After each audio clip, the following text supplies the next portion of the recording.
गौरव हिमालय के पास के छोटे से गांव में रहता था। उसके गांव के आसपास घने जंगल थे और एक छोटी सी नदी भी पास थी। रात को जंगलों में घूमने वाली आत्माओं और भूतों की कहानियों को सुनते सुनते गौरव बड़ा हुआ था। एक दिन गौरव के दोस्तों ने उसे गांव की सीमा के बाहर एक पुराने सुनसान घर पर जाने के लिए उकसाया। उनके दोस्तों ने कहा कि उस घर में कई साल पहले मौत हो गई। एक महिला की भूत घूमती है। उसने अपने दोस्तों की बात मान ली और उस घर में जाने के लिए राजी हो गया। जब गौरव घर के पास पहुंचा तब उसे बहुत ठंड लग रही थी। घर बिखरा हुआ था, जिसमें टूटे हुए खिड़कियां थीं और एक दरवाजा था जो खोलने पर जोर से आवाज करता था। गौरव सावधानी से दरवाजा खोला और घर में दाखिल हुआ। घर के अंदर का माहौल बाहर के जैसा भयानक था। छत से जाले लटक रहे थे और हर कदम पर कुछ न कुछ सामान बिखरा पड़ा था। अचानक गौरव को ऊपर एक आवाज सुनाई दी। उसे लगा कि आसपास कोई चल रहा है।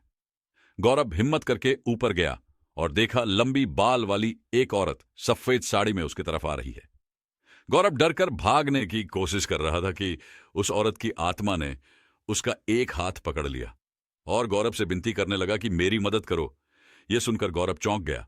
उस औरत ने कहा कि वह घरेलू हिंसा का शिकार हुई है और उसके पति ने उसकी हत्या करके इसी जंगल में दफना दिया है और तब से उसकी आत्मा इस घर में कैद हो गई है।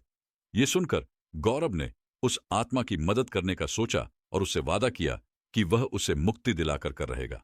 गौरव अपने दोस्तों की मदद से उस आत्मा की शरीर को ढूंढता है जो कि उसे एक पेड़ के नीचे मिलता है। फिर गौरव पुलिस को यह सूचना देता है और पुलिस उस आत्मा के पति को गिरफ्तार करता है और कोर्ट उसे आजीवन कारावास की सजा सुनाता है। गौरव एक पंडित को लेकर उस घर में जाता है और पूजा पाठ करवाता है। इससे उस आत्मा को उस घर से मुक्ति मिल जाती है और वह गौरव का धन्यवाद करती है। गांव वाले सभी गौरव के इस कारनामे से प्रसन्न होते हैं और उसे इनाम देते हैं। उस दिन से गौरव को भूत और आत्माओं से डर लगना बंद हो जाता है।